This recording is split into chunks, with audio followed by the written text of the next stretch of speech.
क्षात्र वीरो उठो चलो, सनातन धर्म सूर्य उगला, क्षात्र वीरो उठो चलो, उठो चलो।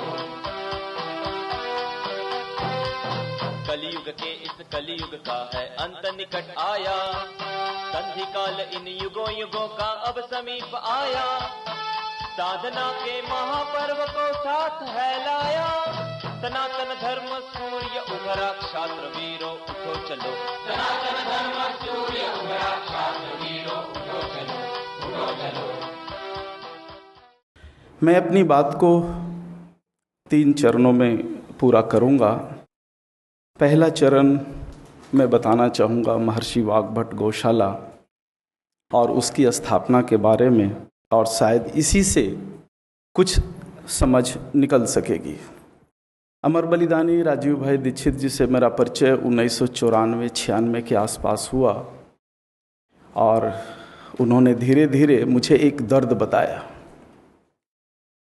हमारी मान्यता रही है सदियों से कि गौ माताएं लक्ष्मी हैं, लेकिन दुर्भाग्य है हमारे देश का कि इस लक्ष्मी स्वरूपा गौ माता को बचाने के लिए, उनकी शालाओं को चलाने के लिए हमें दान पर निर्भर होना पड़ता है, और दान पर निर्भर होने के बाद भी गौशाला में हमारी माताओं की स्थिति बहुत अच्छी नहीं है।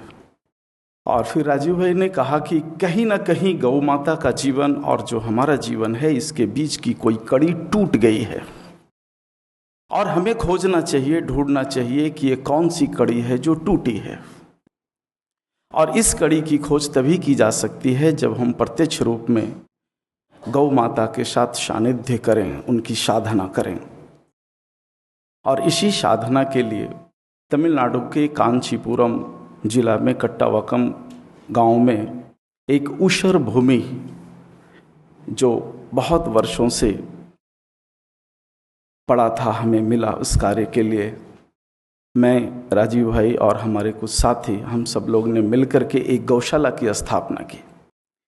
और राजीव भाई ने संकल्प दिलाया कि यह गौशाला के साथ जो मेरी भावना है वो ऐसी बनती है कि यह दान मुक्त होकर के चले, चाहे रास्ते में कितने भी कांटे आए, संकट आए, आप इसको झेलना।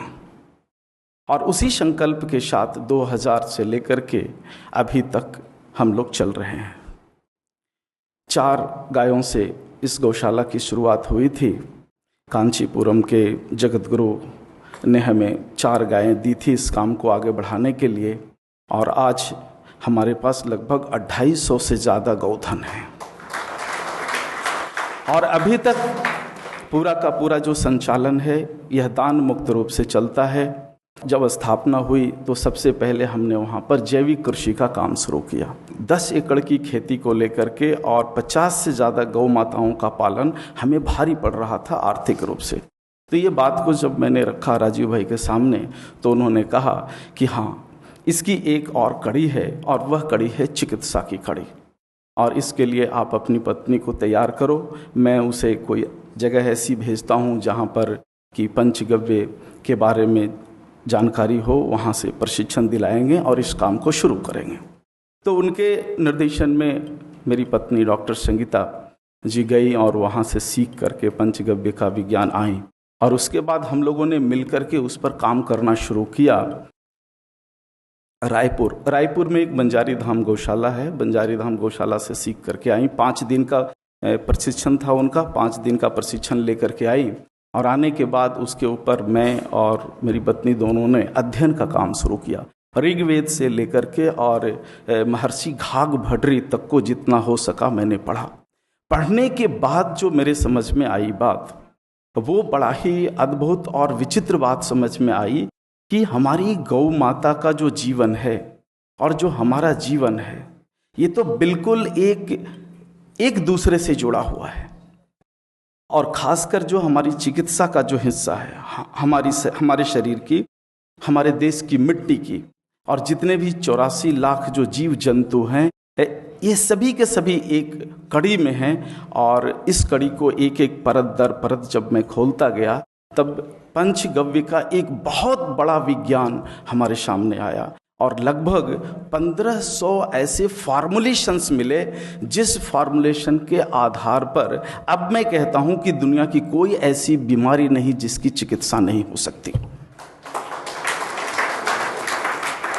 वर्ष 2007 में हम लोगों को अनुभव हुआ कि जब यह पंचगव्य का इतना बड़ा विज्ञान है तो कहीं ना कहीं हमारे देश में इसकी शिक्षा होनी चाहिए, पढ़ाई होनी चाहिए। तो हमने एक कोर्स सिलेबस फ्रेम किया। ये कोर्स है एक चिकित्सा शास्त्र का जो गाय के गोबर, गोमूत्र और दूध पर आधारित है। इसकी पढ़ाई के लिए आप कुछ व्यवस्था करो, लेकिन ऐसा हुआ कि लगभग 2 वर्षों के अथक प्रयास के बावजूद भी भारत का कोई ऐसा विश्वविद्यालय नहीं, धार्मिक विश्वविद्यालय और व्यापार के रूप से चलने वाले विश्वविद्यालय, किसी ने इस पर कुछ चिंतन नहीं किया और सभी ने कहा बाद में देखेंगे। इसके बाद भी हमारा प्रयास जारी रहा और वर्ष 2012 में हमें एक छोटी सी सफलता मिली। भारत सरकार के संसदीय बोर्ड का एक जो एजुकेशनल एजेंसी है BSS, उसके सामने इस बात को रखा तो अंत में उन्होंने 2012 में मान लिया कि ठीक है, इस पर एक चिकित्सा शास्त्र की पढ़ाई का 1 साल का कोर्स मैं अप्रूवल करता हूँ। और 2012 में हमारे देश में पहली बार पंचगव्य चिकित्सा एक स्वतंत्र और संपूर्ण चिकित्सा पद्धति के रूप में पंजीकृत हुआ।